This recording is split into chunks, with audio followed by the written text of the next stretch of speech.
The McElroy brothers are not experts, and their advice should never be followed. Travis insists he's a sexpert, but if there's a degree on his wall, I haven't seen it. Also, this show isn't for kids, which I mention only so the babies out there will know how cool they are for listening. What's up, you cool baby? It's familiar, but not too familiar, but not too not familiar. It's a new craze. Hey, good girls, do you wanna just say, hey, I wanna? Just say, hey, I wanna.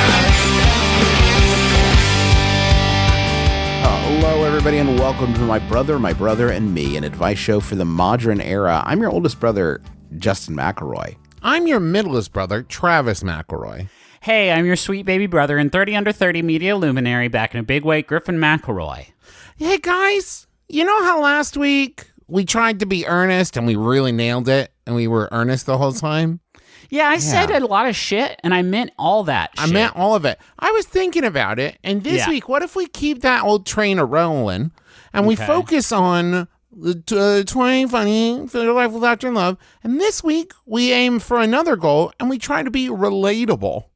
Okay. That could be good. Let's be honest. We've gotten so big. We're big shots, as they say, palling around with the glitterati, and I feel like maybe we might have lost touch a little bit with, your quote-unquote every person. Yep. So I think a big tenet of this, and it's a thing I've been meaning to talk to you two boys about for quite some time now, is we have been awfully cavalier about open and frank conversations about getting our buttholes sprayed by our toilets in the form of bidet seating. Yes. And obviously it's important. It's an important facet of my life, Justin's life, Travis's life. Keeping it clean down there, getting the spray is I love it and I need it. But I don't think the rest of America is ready to go there with us. Okay, yet. so Griffin, you're saying, like, if we wanted to make it more relatable, instead of saying, like, I don't think I could live without my bidet, you would say something like, I don't think I could live without, every time I go to the bathroom, going outside and spraying myself off with the hose. I think that's better. Yeah, because bidet is like a French word, and I think a lot of people are still kind of sore about, like, all the Iraq war stuff. Yeah. And so, like, if we could just call it, like, a booty super soaker or something like fun like that. I couldn't live without my booty spray. My booty spray is... but that sounds like actually something that could come out instead of go in. I could live without that. Yeah. I got you. Yeah. So that's sort of my big note. No more bidet chat. Maybe we have a separate podcast for, folks maybe more we on should. our level. That is definitely, I love that impulse, Griffin, and I just want to kind of grab it and just kind of tweak it a little bit, give it a little tickle on the tummy, and see if I can't change that frown upside down. Maybe instead of not talking about bidets, we could try to educate people a little bit more about how they're actually surprisingly affordable. And hygienic, and good for the environment, saves on TP. Good for the environment, saves on TP. Now, Justin, I like this, because I was afraid we were becoming unrelatable, but maybe it's everyone else that is we have become so relatable that people no longer know how to relate to us. So we need because they're daunted by how relatable we are. Is that what you're saying? Yeah, we're so relatable and approachable, and we're basically three everymen over here. Yeah. And so we need to educate everyone else. Three everymen. You hear that, you're like, wow, that's a lot of men, actually. Now, come to think of it, that may be too many men for me to sort of talk to. It's like infinite men. I think also, in the spirit of the Max Fun Drive coming up pretty soon, maybe we just let's have a conversation at least about cutting Bugatti Boys, the segment in our show where we talk about all our Bugattis and our new colors of Bugattis and the news about new Bugattis that are coming out. I have actually been okay, this is embarrassing. I hate to do this here. I have been editing out Bugatti Boys for the last 4 years. Yeah, it's like 45-minute long segments. My Bugattis. Yeah, if you guys have been wondering why those sponsorship dollars have not been pouring in, it is because I have been editing the 45-minute long Bugatti centric Now, segment we do every week. I can't believe I'm about to have to even ask this, but Justin, you've left in Tiger Cub chat, right? Where we talk about all the Tiger Cubs we've adopted? So what I do with that is because we endeavor to make Tiger Cub chat as long as the actual episode itself, I have edited in underneath the episode at a really low volume. Right. So if there's ever a long period of silence, that's why we're all talking so much, talking over each other, cross talking. It's so we can cover up the chat about how we've adopted cubs and have named them after our favorite U.S. presidents. That's constantly underneath the audio of us sort of prattling on about ghosts and horses and whatnot. Can y'all even just, and I'll cut this out, but if we could get a bidet in the Bugatti. Oh, Shit, dude. a Bugatti day. A Bugatti day. A Yes. Bugatti. Oh man, we sound like it's hard not to sound like Adam Sandler when you say that word. And maybe a Bugatti little day. special harness in there for my Tiger Cub. Yep, gotta keep him safe. Gotta keep him safe. So no, gotcha. Rear facing. Rear face. Okay, Yeah. for the Tiger Until he's Cub at folks. least, 40 pounds? A rear-facing bidet. Oh, a harness. I was trying to imagine Yeah, what the a rear-facing harness. bidet is, because I think that would just sort of hit my front stuff. Then he's rear facing until he's 3. You can turn it around, and I like to think about that. Think of that as roar facing. Yeah, because I like that. he's directing the roars directly at you. So Now- from rear facing to roar facing. Justin, at what point can I use my Tiger Cub as like a living hood ornament on my Bugatti? Oh, dipping your Tiger Cub in copper and freezing it for time immemorial. No, no. Let me be clear. He's fully animate. Right, full inside of the animate. copper. Yeah, but you do need to keep him like, eventually he's going to turn into a tiger. And that's going to be trouble. Well, then I just flush him down the toilet. Or after and using the this is- bidet. And this is, guys, this is exactly the kind of shit we shouldn't talk about on the show anymore. Oh, well, right, also right. because we're burning up all our material. Yeah. I don't know what we're going to talk about during those segments that we will continue to record, despite the revelation that they are not included in the show. Yes. Sure. Yeah. Why don't we do the regular show here, Bugatti boys? Yeah, we got to I've got the whole afternoon cleared out for all the different shows that we have to record. Excellent. Our first question is this. At my college, we have a buffet-style cafeteria. I grabbed a plate of the chef's meal of the day, sat it down on an open table with my backpack, and then went to go get a drink. I came back with my drink and enjoyed my meal before wondering where my backpack was. And then I looked down 2 tables to see my backpack and my original plate of food. I had sat down at the wrong table and had eaten someone else's identical meal without realizing it. I quickly left afterwards out of fear and shame, correct? Brothers, in what way could I atone for this sin to the unknown individual whom I accidentally dined and dashed on? That's from Momo in Virginia. Momo! I mean, Momo, their instincts were correct. Yes. Fear and shame, that's perfect. That's a good blend to start with. That's great for me. Can I tell you the part of this question that haunts me? So Momo had time to eat the entire meal, which means that whoever the original owner of said meal was approached, saw them eating the food, and said, well, what are you going to do? And left. No, well, maybe. I mean, that's a possibility, Travis. I'm really challenged by the exfiltration from the situation. Right. Because option 1 is realize the mistake, stand up, walk away. And there's a sort of zone of, I like to think of it in social situations as the zone of culpability. Right. Like if you can make it, 10 feet away from a thing, you could sort of like blend into the crowd. Yeah. And maybe even start announcing like, who did this? Who did this thing? Who could have done this? Sure.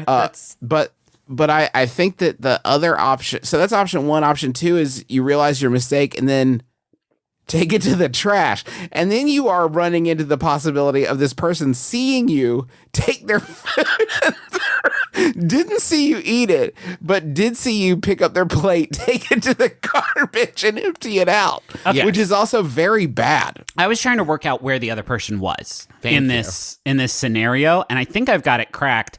This person walked back to what they thought was their seat and saw a different person that wasn't them sitting in it and eating their food, and so their mind immediately told them, "Oh, I thought I was sitting there, but that's not my food, so it's not." And then they kept walking, and they saw the identical plate of food, but they saw a backpack by it, and so they said, that is also not my food. I should probably just leave or go home. Yeah. Yes. Now this is where we encounter the question mark that haunts me. Maybe they're still wandering the cafeteria to this day. Oh, they probably got something else to eat. Well, and then hopefully. left.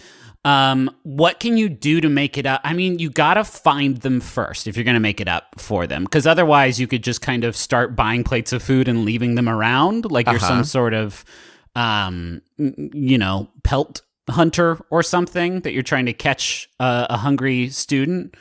You gotta find him. I don't know what you do for that. Is this a missed connection? That's what I was gonna say. Yes, this seems like maybe you could even go even more grassroots and just post flyers. Like, did you get a meal and somebody snarfed it?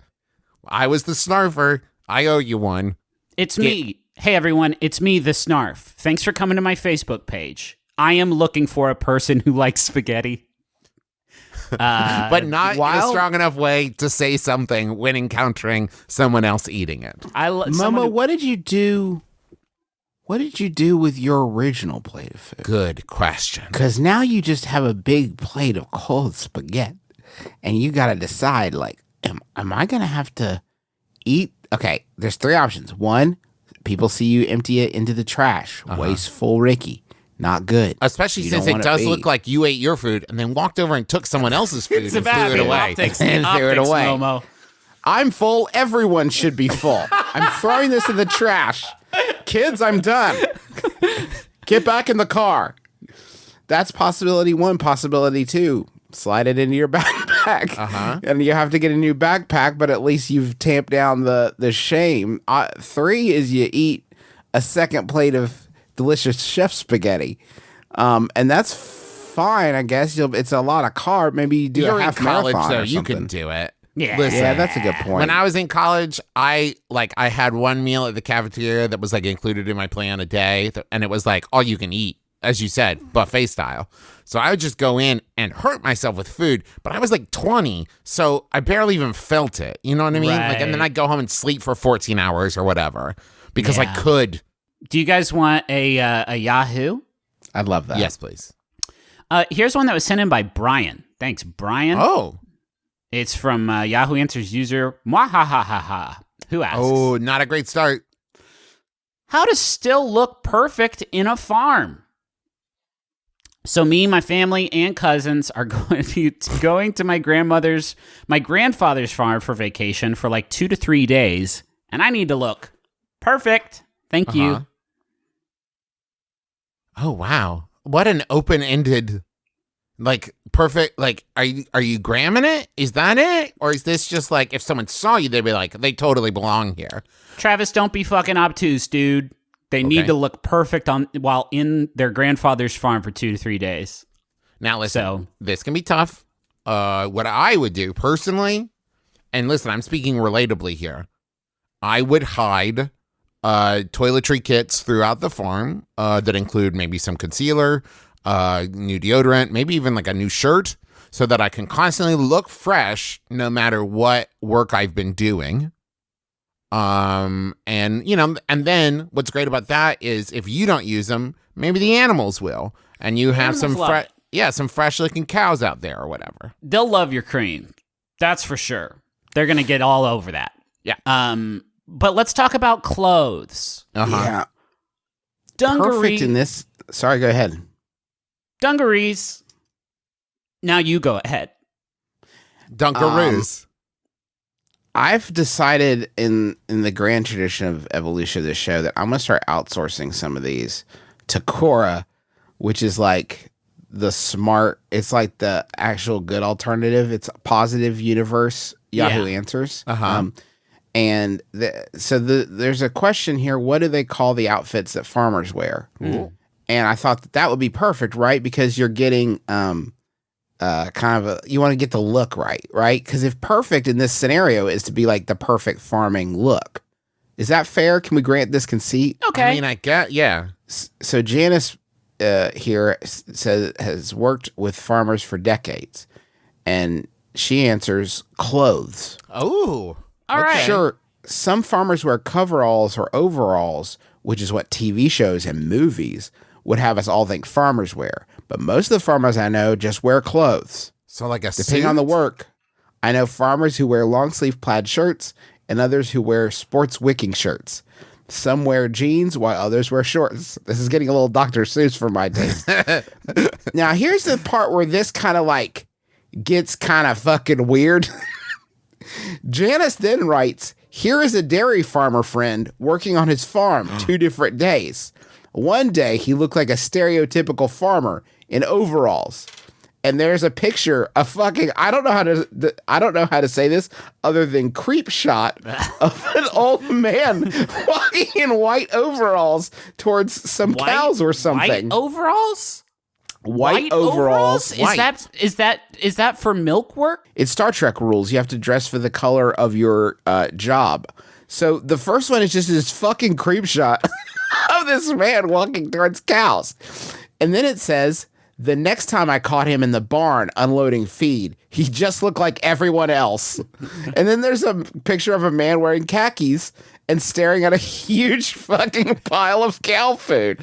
And both, by the way, are from behind. Yeah. Absolute creep shot. I sent the link to you guys. Are you seeing Yeah, these I'm pictures? seeing it. It's not great. It's not great, Janice. I think probably this would be like if Sesame Street is like, kids today, I'm going to take you to show how farmers work. And every shot is them fucking hiding in the bushes. Like, Right. shh, don't be too loud. They'll know we're here. Just watch them stare at feed and walk towards cows. But like, my man in the big food picture is wearing a short sleeve button up, looks like. And it's so big and baggy. That's not perfect. It's not That's perfect. not perfect. That doesn't look perfect. Sportswear, I'm excited by. You mentioned sportswear. I think sportswear is going to get a lot of the sweat and a lot of the stink out of there. But He is also in a more fashion forward choice. He's rolled his white coveralls up at the bottom up to above the calf, which I'm assuming is for various cow liquids that he'll have to sift throughout the day. It's very on trend. It's kind of like a capri overall. It does kind of hurt the coveralls because you could just cut them off, I guess, into sort of a coverall jorts situation. Well, let's talk about the functional sort of purpose of coveralls. Because I'll tell you what else covers all. The jeans and long sleeve shirt I'm currently wearing right now on my body. I'm fully covered with that. I don't know why my pants also need to be a vest. So let's just get that. Am I afraid of things getting in my pants? If so, I wouldn't have my calves exposed like this so that all the dangerous cow worms, bacteria, whatever, get up on them. This is not perfect. This is sub-ideal. It does reduce, I think it's just so your pants don't fall down, right? Isn't that for this sort of look? Is just so your pants are sort of like permanently affixed above your shoulders? Yeah. So there's another picture on this page of a man wearing coveralls, and he does have a chicken sort of perched on his shoulder. And I do think that I hadn't really considered the organic component of your, like the accessories. But like, if you want to look perfect in a farm, you gotta have a hen just on you. Like you just have a hen on you so that you look like you belong there. That is important. We got to combat the sweat. We got to combat looking drab and boring. And you also need to have some sort of living barn element. I would say what you want is you want a hen on the shoulder and a collie at your heel, right? Yeah. So that way you've got I'm having fun with like the working animals up here, but I'm working with the fun animals down here. The animals at the ground are friends. Yes. Yeah. The animals on your shoulder, if you have a chicken on your shoulder, sort of a farmiliar, if you will, that is a more symbolic choice. Yes. I think it's meant to tell something about the person that it's affixed to. Travis, I gotta say that a hen on my shoulder and collie at my heel sounds like such a sexist, folksy idiom that is so veiled you can't really even understand like where it is that they're going with it. Like it's so deeply rural. It feels like if Christians made a line of Big Johnson shirts for farmers, that is the vibe it would be. Just sort of like, we can't have anything racy, but it just needs to be sort of like right underneath the surface. Yeah, like it would say in big letters, you know, a hand on my shoulder, a collie at my heel, and then like the farmer winking. Right. And That's then good. like there would be a smaller like maybe URL at the bottom that you would go to that would maybe like break down what the metaphor was of it. Yeah. Of just like, if you want to find out, you can go here. But He's wearing a t-shirt with a QR code on it.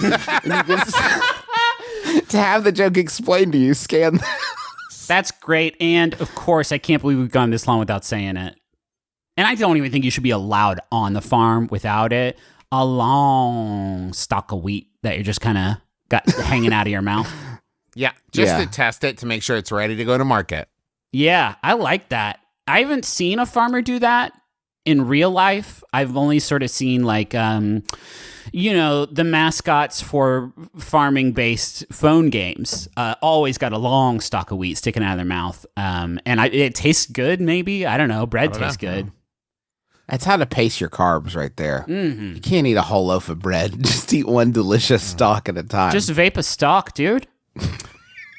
Oh, hello. Didn't see it come in there. I was just about to give a quiz to my brothers, but I thought Travis. maybe you could play along at home. You're kidding me. Do you remember how this bit went last time? Now, these I'm are all already animal cackling. questions, fellows. Oh, fun. I love that segue.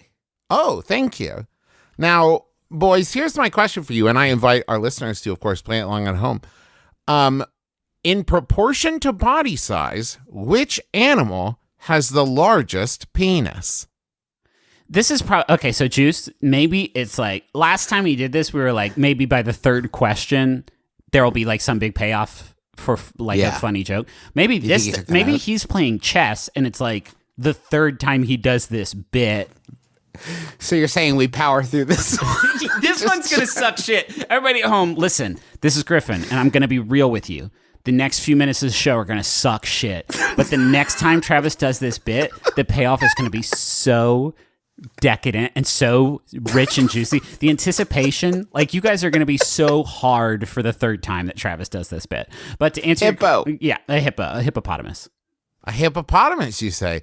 No, actually, reaching up to 10 times the length of their body, the barnacle has the largest penis in A proportion barnacle's to not body really an size. animal. It's a rock that gets stuck to ships and is annoying. It's a needy rock.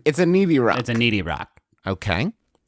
Now, according to the book, Does It Fart? Oh, What is the only mammal That is that doesn't worse. fart? it is worse than I thought it was going to be. But I will say, Duckbill platypus. I'll do hippo again. Hippo again. No, it is the sloth. And if things are working normally, the methane produced by their gut bacteria is absorbed into their bloodstream and eventually breathed out. Cool. I would like to change my answer to my wife. Oh yeah, man. Okay. I would like to change Justin's answer to my wife. Now, if faced with particularly dry air, the desert snail can hibernate for up to how long?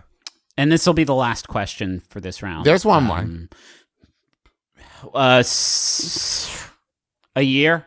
There's so many different amounts of time. There's a lot, yeah. I can think of like 5 different amounts of time just off the top of my head. I'm going to say they could hibernate for 2 years. For 3 years. Damn, if we had one more brother, he would have fucking gotten it right on the nose, huh? Yeah. Now, final question. According to scientists, other than human beings, what is in, you can name any one of the 4 other species that go through menopause? Dogs, cats, owls. Bears. It would be short-finned pilot whales, beluga whales, narwhals, and killer whales. Unbelievable. And humans. Unbelievable. What a weird And list to be a humans. part of, huh? That is a strange list to be a part of. strange And that was list, man. Play Along at Home. I hope you all had fun and maybe Why do you learned a keep little doing it, though? something. Can you at least tell me if it's going somewhere? And maybe next time we'll answer some questions about, I don't know, your favorite stories. Why do you do that, Trev? Why do I do what, Griffin? Create This little fun segment ways is for like- people. It's not even that this segment is like bad. It's that it's like nothing. Well, I want people to just have a little moment for them to feel like they're part of the show. You know, because Okay, I want them to be able to play along at home. You seem to have a fundamental misunderstanding of like the relationship of observer and like creator. Like, Well, it's, you know, and it's like how Mr. Rogers would often like just direct address the audience instead of talking to the other people. And like we're always talking to each other. And Yeah, I'm saying, yeah. where's the part where we talk? but they're to the not people talking at to home? us. Okay, Travis, what are they saying right now? They're you saying don't that know was a great quiz, and I learned a little something that was fun for me. And while I was playing the quiz, I drew a little picture. So You shouldn't have to come up with ways to entertain yourself during your podcast. it's not a great look. I entertained them and inspired them to draw a little picture. Okay. It's not moving because they on. were bored; it's because they were inspired. They really enjoyed it, and they learned something at home. What if They episode played along. What if episode 500 was just an extended clip of Play Along at Home, and it was our most interactive episode yet? It'll be our whatever it was called, Bandersnatch. What was the name of the fucking Black Mirror episode? They'll be our interactive experience. I think it was Snoochie Boochie. I think it was Bandicoot. I have been invited to a nudist party. It is a totally non-sexual thing. The clothes don't come off until after we eat, and I don't know what I should wear. Should I go over the top or tone it down? Good question. That's from Mooning in the Midwest. Okay. I will grant, and it is it takes everything in me to grant your premise that this nudist party is a totally non-sexual thing. It probably is for most. right. Right, but I'll grant your premise. They can't just do. so we can move on. They can't take a drop of blood from everybody as they enter and stick a hot wire into it to see who is the thing. And by the thing, I mean the secret horny, because there's probably one, and there's no way of knowing. I think what we can assume from the non-sexual thing is that Yes. this is not an eyes wide shut sex party. People No, will yeah, simply yeah. casually be nude. There's no stigma here. People want to have a nude party that's not, that's non-sexual. It's all about being free, being loose. I'm into that. For me, I think my hang-up is that the clothes don't come off until after we eat. So let's talk about. That's the last time I want to do that. Oh, Yeah, really? that's Because a I was good. just, huh? It could be a hot dripping meat situation, so maybe they don't want to get singes or stains. A lot of on their utensils around. I find that intimidating. skin. Yeah, man. But I don't. Although I do like the thing that if a little sauce should manage to dribble its way off of my chin and onto my shirt, I can just be like, "Oh, the fuck do I get? Yeah, right? This thing's coming off." I might as well throw this in the trash. What do I care just- Might about as well this throw shirt? this in the trash. I think it's less about the proximity to eating time and more that there is a prescribed naked changeover. Do you know what I do? Yes. There's Yes. like this party evolves. They like jump it up at 7:35 as soon as they're done. I eating. feel like in this scenario, I would be the guy to lose his nerve and just be like, I could actually go for another dessert. If I could just get, Hey, should we you know order what I would pizza love to too? let's get some za in here. I'm fucking But then ravenous still. you see Randy over there. He's snarfing it the fuck down, and it's like that's the Gobbling secret it up. horny. That's the horny right there. So here's the thing. I get nervous doing something I've never done, and not because I haven't done it before, but because I don't know the processes. Right. And I can't even imagine the levels that would spike for me and something like this. Because, for example, I was just sitting here thinking, when the time comes, do you all get naked in the same room? Yes, Or do you- exactly. Yes, Do of you go course. separate places and come back nude? See, that's what. How do you, okay, if you go to separate places and come back nude, are you legally prohibited from saying ta-da when Yes. you walk into the room? Right? Is this a concern? Do you want to be the first person there or the last one? Do you want to find the best seats, right? Or do you want to come in last and make a show of it? Right. Here's the one thing I can say concretely. If you're going to have a successful non-sexual nudist party, when everyone walks in, they must be handed a card. And the card has a place for a signature at the bottom. And it says, I, and you write your name in, do solemnly swear that when it gets to the part where we all have to bend over and put our clothes back on, I will not look at anybody's asshole. Because I think that would be even if it was like the chillest time, everybody's like loving it, enjoying it. There does have to be a point where everybody picks their clothes up off of the ground and you will have to bend over. Right. And that would be the moment where I'd be like, well, here's my asshole. I really hope no one, I'm glad we all signed cards that said no one could look at it. I think because I would be very have to amend self-conscious. the language, Justin. It's got to be, I will try my darndest not to look at anyone's asshole, because I think absolutely not. I think that there's going to be like just a second of, oh no, I looked. I'm so sorry. I broke the code. And there's going to be a lot of people who, as soon as you make them sign a promise that they won't look at anybody's assholes, they may not have even been planning on scoping no holes, but as soon as they say they can't, yes.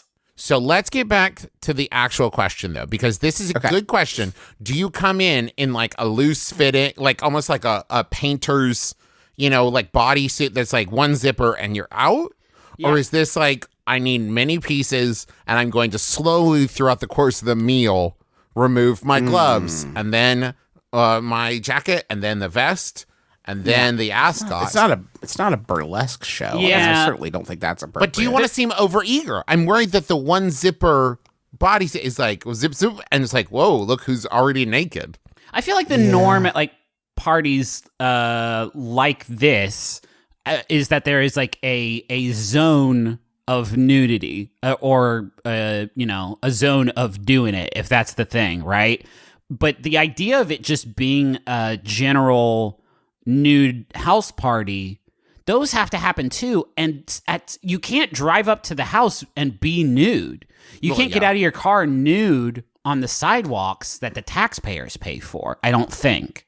My guts tells me that what you want is to cloak whatever it is you're working with. Like I feel like you have to have the element of surprise somewhat. So, good, bad, and different. Everybody's beautiful. I think you do have to have a little bit of like, surprise, this is what I was working with the entire time. Did you even guess? Because I bet you didn't. So are you suggesting like one of those bikini t-shirts that has a body painted on the front of it? Is that what you're suggesting? Yeah, I guess I'm suggesting that, or something loose fitting. Might be a less sort of wild assumption to take from what I just said. Might I recommend, maybe along those lines, cloaking what you're working with, a late 90s starter jacket with maybe a football team on it. Very puffy, very oversized. And you look at it and you're like, oh, I had no idea Doug loved the Steelers so much. Oh, what's that? Doug's got a six-pack. Or... Okay, what about this? Or he takes it off. Underneath, he's got a San Diego Chargers tattoo. What? Excuse me? That must be embarrassing because they're not even in San Diego anymore. Yeah, he got it so long ago. You could also dress it really tight and then have it sort of unspool as you unzip. I don't know if that's physically possible, and it would be mighty uncomfortable, but it's all about the reveal, the prestige. What about a bunch of balloons? Ooh, I don't know, Trav. You wear a bunch of balloons inside your shirt. Okay. So they don't know that, hey, his body looks like the grapes from the Fruit of the Loom commercial. No. You take it off, balloons fly up to the ceiling, and there's your nude body. Cool. It's good. Man, I bet this must be a thing of like after when everyone puts their clothes on and then you just have a long talk about who had the best prestige. Yeah. Well, anyway, that probably answers your question. We would love to talk more about this subject that we're eminently qualified to address, but for the moment, we must adjourn to the money zone.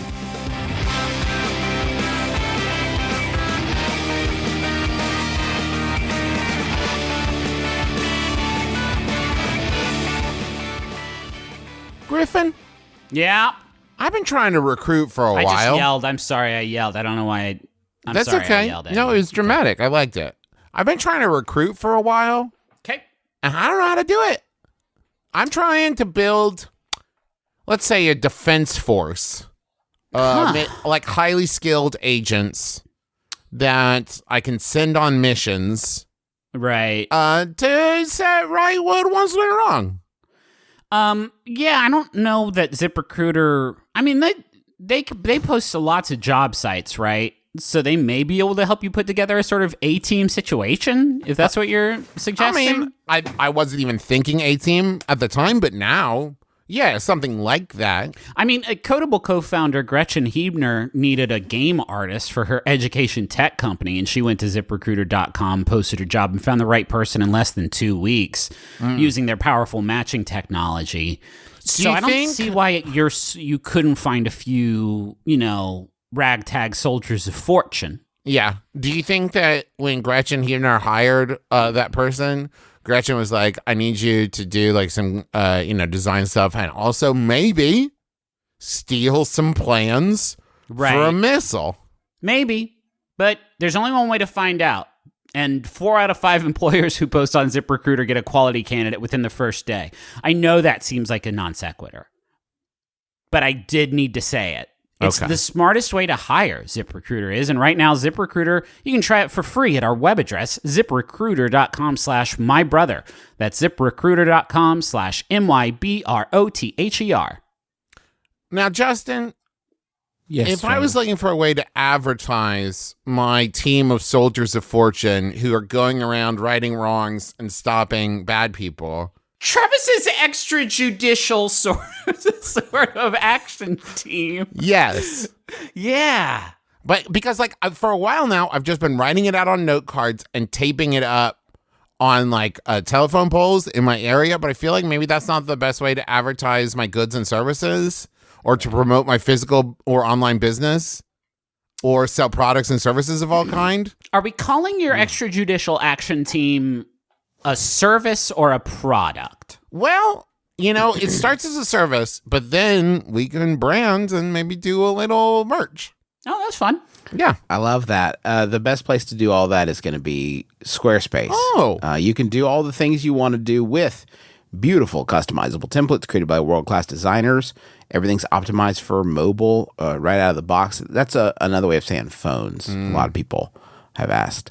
Analytics that help you grow in real time, and nothing to patch or upgrade ever. You just let Squarespace handle all of it. Right now, you can go to squarespace.com/mybrother for a free trial. And when you're ready to launch, use the offer code MYBROTHER to save 10% off your first purchase of a website or domain. One more time, because there's 2 different things. Squarespace.com/mybrother for the free trial. When you're ready to launch, use the offer code MYBROTHER to save 10% off your first purchase of a website or a domain. Squarespace. Keep it secret. Keep it safe. Hey everyone, Alden Ford here with the cast of Mission to Zix. Hello. Our 4th season premieres on February 19th, and for those of you who aren't familiar with the show, we decided to ask one of our characters to give you a quick recap of what's happened so far. Say hello to the clone trooper, AJ. Who are you people? What's happening? Okay, AJ, put your gun down. AJ, can you just tell us what's happened in the Zix Quadrant in the last couple seasons? Oh, well, we destroyed the Emperor. Oh, really? Okay, great. Yeah, I think so. We knocked him into a chasm. Mr. Robot Man and Barty's ship crashed through a window, and Dar and Baby Horsehead and I took out a bunch of bad guys. Papa fulfilled his destiny, and the lizard was there too. Okay, great. I guess I was sort of asking what the show is like. Oh, you mean it's an improvised, serialized wordplay space opera featuring brilliant sound design, incredible guest stars, and an epic, hilarious tale of fresh versus whack? Oh, yeah, wow. Where did you come up with that? Jesse Thorne told me to write that on my palm. Okay, all right. Well, Mission to Zix Season 4 debuts on February 19th on Maximum Fun. Check it out. Celebrity wine, why not? Celebrity wine, why not? They've got a passion for grapes. They think beer is for apes. Celebrity wine, why not? Good. So, this is Celebrity Wine, Why Not? It is a sort of a trivia game show, and it's just about celebrities and their passion for wine. Rather than put you all through incredible challenges that ask you to pass ask you to match celebrities with their wine flavors or vintages, things that you would have no way of knowing.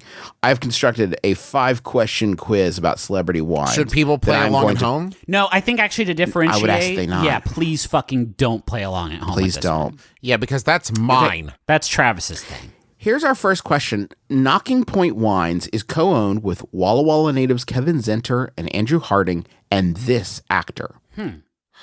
Multiple choice. Paul Giamatti, Stephen Amell, Linda Fiorentino.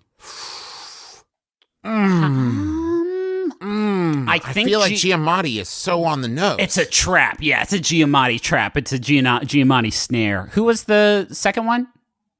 Stephen Amell. Is that Arrow? Paul Giamatti and Linda Fiorentino. Those are our 3 choices. I'm going with Linda. I'm gonna go with it. Great. I'm gonna go with Arrow. Well, Griffin, you're very smart, seeing as Knocking Point is the place where you knock your arrow. It is, in fact, Stephen Amell. So he named it that because it's like a cool thing that his super, it's like an arrow thing. his badass superhero. It's like an did. arrow thing. It's kind of like his thing. Yeah. It's like Congratulations. So far, the score right now is Griffin 1, Travis 0. Have you guys ever had Val Kilmer's Kickass bat wine? It's super good, and the Joker hates it. Little Jonathan Winery is a collaboration between this entertainer and Central Coast winemaker Allison Crowe. They make a Merlot and a Cabernet Sauvignon. Who runs it? Now, give it to me one more time. Little Jonathan Winery is a collaboration between this entertainer and Central Coast winemaker Allison Crowe. They make a Merlot and a Cabernet Sauvignon. Who is the entertainer? Is it Lil Jon? It is, in fact, Lil Jon. Congratulations, Griffin McElroy. Lil Jon makes a wine called Little Jonathan. Fucking good. It's actually the funniest thing he could possibly be doing. Congratulations to you, Lil Jon. Question 3. Okay. There are 5. Right now, the score is 2-0. Okay. You could say that Chateau Miraval wine was owned by Mr. and Mrs. Wine until time, circumstance, and dare I say it, fate intervened to make that sub-joke meaningless at best and unfeelingly cruel at worst. Who among us can say why a relationship between 2 beautiful, talented, and seemingly generous people would fall apart? Perhaps the lesson is that no matter your inner or outer beauty, relationships are a fickle thing and not for us on the outside to take the measure of, no matter how many times a couple has been caught in the twinkle of the paparazzo's lenses. This year, Chateau Miraval will release a rosé champagne. That would be Angelina Jolie and Brad Pitt. Congratulations, Travis. Thank you. Your score rockets to 1. That thing that you just said, though, did you is that like printed on the bottle? Because that was a bunch of wild shit. No, it's just the question I wrote. Okay. To try to cover up the fact that it was kind of an easy one. Okay. Well, don't say that. It's the first one I got. You can't be like, Travis got a real gimme.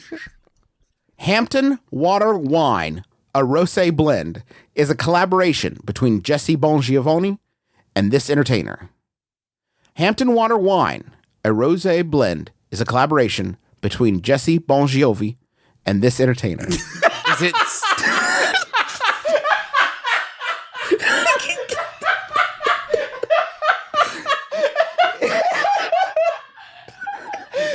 I'll repeat it one more time. Hampton Water Wine and Rosé Blend is a collaboration between Jesse Bongiovi and this entertainer. Is it John Bon Jovi, Justin? It is John Bon Jovi. Your score's rocking. Travis, you have blasted off to tie it with Griffin against all odds. Hey, okay, in my defense, as soon as I started laughing, I got it. I just couldn't form words. Oh, fuck. Venatore is a single vintage Chardonnay-based sparkling wine. Who created it? Now, for this one, there are 2 hints. Okay. You can use a hint if you wish. Yeah, Yes. I mean, Yes. yeah. Venatore comes from the Latin for hunter. There's a second hint that you can use. Okay. Is the second hint going to just completely blow it wide open? I don't actually think so. All right, give it to But me. it will be funny for the comedy podcast. Okay. This actor said about his wine, "I'm so proud of this awesome juice I was able to be a part of."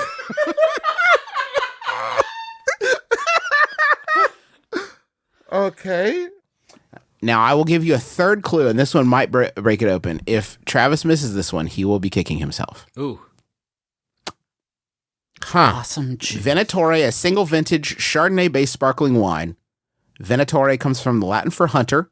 He said about this wine, "I'm so proud of this awesome juice I was able to be a part of." Ryder Strong. No, Travis, it's Jared Pilecki Damn it!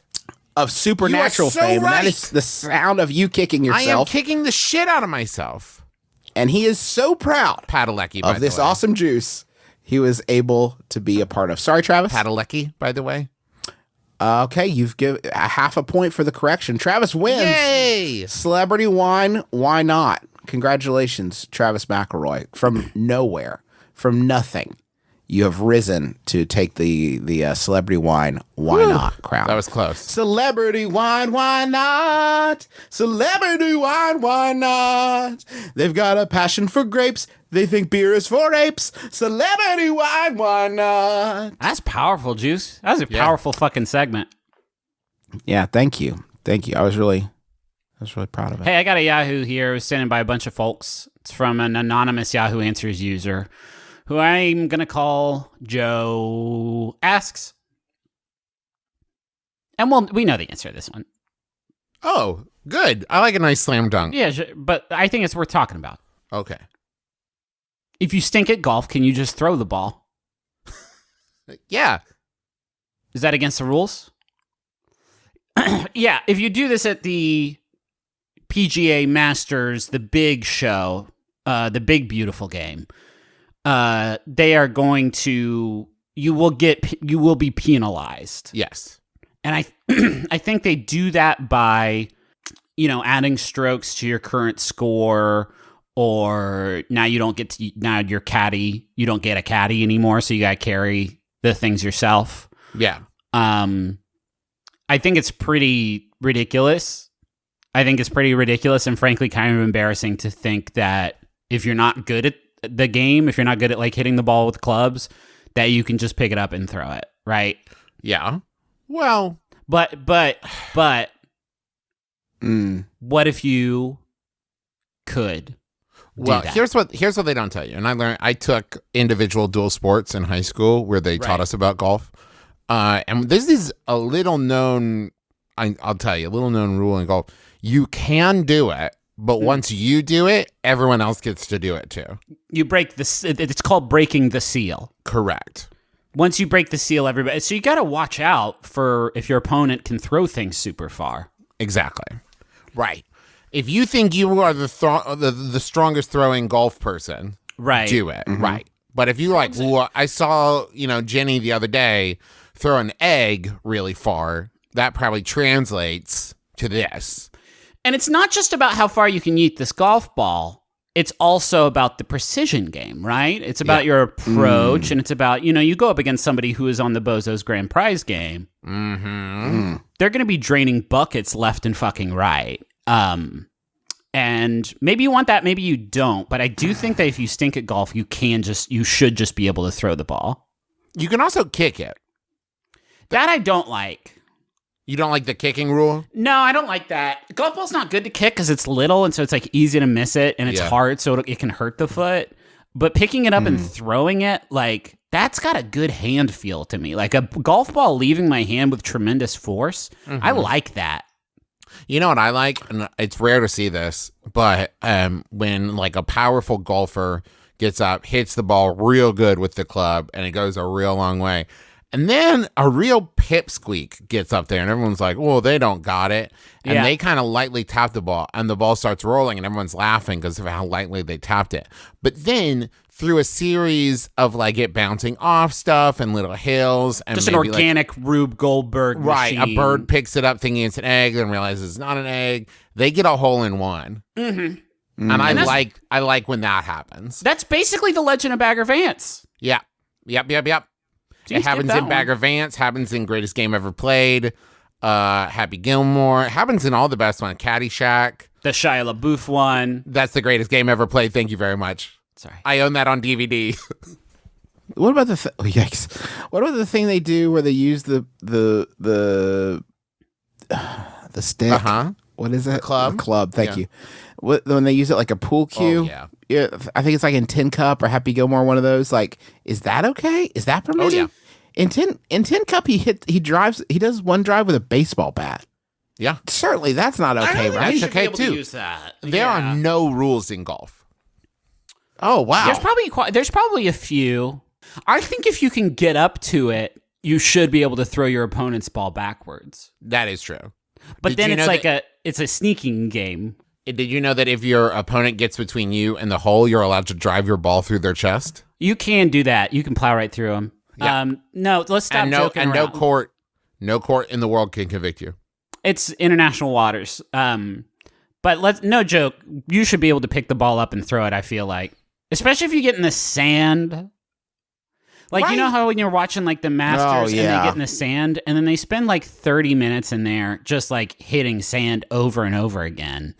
And it's annoying to fucking watch that. I want to see somebody hit it on the green part. Thank you very much. If my ball gets stuck behind a tree, can I chop the tree down? Yeah. Yeah. Huh. Absolutely. And then you have to use the tree as your club from that point on. Now, what if I hit the ball and it lands in someone's sandwich? Do I need to hit the sandwich? No, they'll eat around it and then you have your ball good to go. What if they're a slow eater? What if it goes in Shrek's swamp and it's like, I don't want to bother that dude. Like, he's mean. You could just ask Donkey to get it What back if for you. what if it lands on a big mean guy's foot, like it did happen in Happy Gilmore? Yeah. What if it lands on a dog turd? What if it lands on Poopy, like it happened in the movie, and you splatter it and it gets on Bob Barker, and I'm over here busting my fucking guts up? Do you guys think we get enough credit for our sports humor? Because I feel like I'm sitting here thinking about it. Like, I don't feel like we get enough credit for how good we are with turns of phrase and different puns, Right. just from our wealth of sports knowledge. Well, I mean, Especially considering Griffin sent us this question about 3 weeks ago, and we've been researching. Sure. Yeah, researching. It worked in the room. I don't know, man. Here's another question I have from our listeners.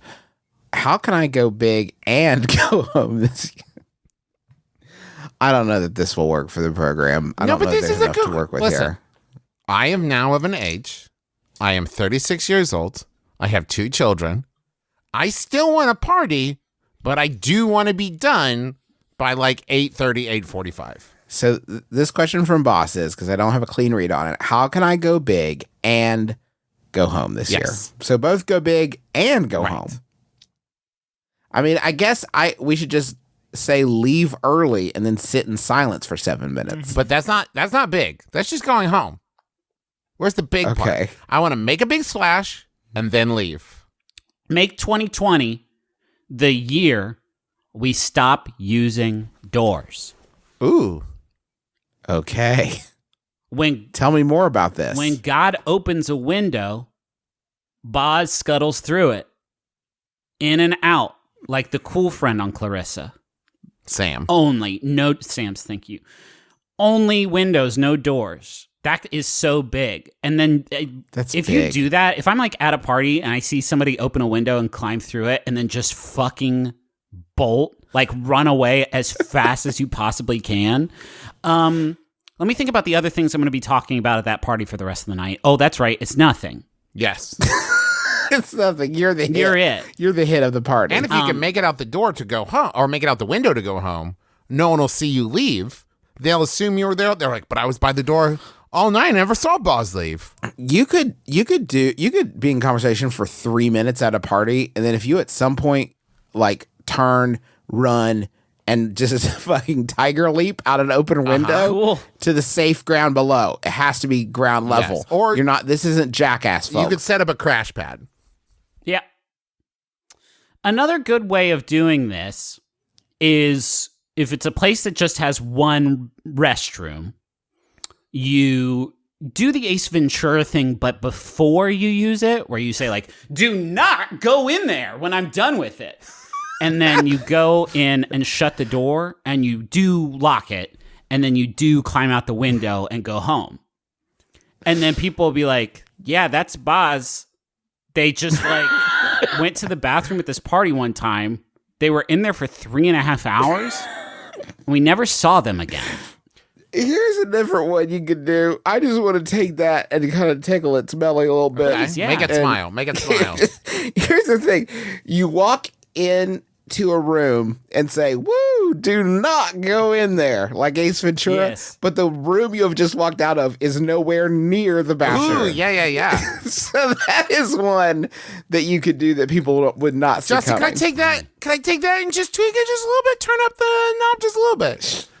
Yeah, crank it. Do that same thing, but Hit the nos, baby. do that and progressively move from room to room until you've herded everyone out onto the porch. Yeah. And then this you is your leave. house now. And maybe put like a big tent up over the house and say you're fumigating. This is sign. This is condemned. In the 90s, there was a period where every condemned home had a police officer stationed outside, just repeatedly saying, "Do not go in there." Woo. It got a little mechanical eventually, but hey, that's all the time we have for our podcast. We hope you enjoyed yourself, and we certainly appreciate you listening to it. If you are in the Cincinnati area, you should come and see us. There's still a few tickets left available, I think. If you go to bit.ly/20funny, you can get tickets to see us February 19th at the Taft Theater with Sawbones, or February 20th, we're doing the Adventure Zone at the same venue. That link again is bit.ly/20funny. Also, so as we mentioned earlier, our 500th episode is coming up, and we want to hear from people whose questions we have answered to get updates on how that all turned out. So if you had a question answered on the show, not just send in a question, but actually we answered it on the show, email us at MBMBaM@MaximumFun.org and put in the subject line 500 ep update. And let us know how it turned out. If you followed our advice or if you didn't, anything like that. Let us know. Thank you to John Roderick and the Long Winters for the use of our theme song. It's a departure off the album Putting the Days to Bed. You can just go get that wherever music is sold. Whoa. And thank you to MaximumFun.org for having us on the network. Go to MaximumFun.org, check out all the great shows. And while you're there, get ready, get pumped, get psych for the Max Fun Drive. It's coming up soon. We just recorded our bonus episode. It's a wild one, and you're going to love it. And It's a hell of a thing. It's a hell of a thing. And we'll tell you more about that as we get closer. But until then, hey, how about a final Yahoo? Do it. I love that, Griff. Okay, this final Yahoo was sent in by Adrian Cowles. Thanks, Adrian. It's Yahoo Answers user anonymous, so I'll call this one Sham Asks, what do you make of Gordon Ramsay? My name is Justin McElroy. I'm Travis McElroy. I'm Griffin McElroy. This has been my brother, and me. Kiss your dad. Square on the lips.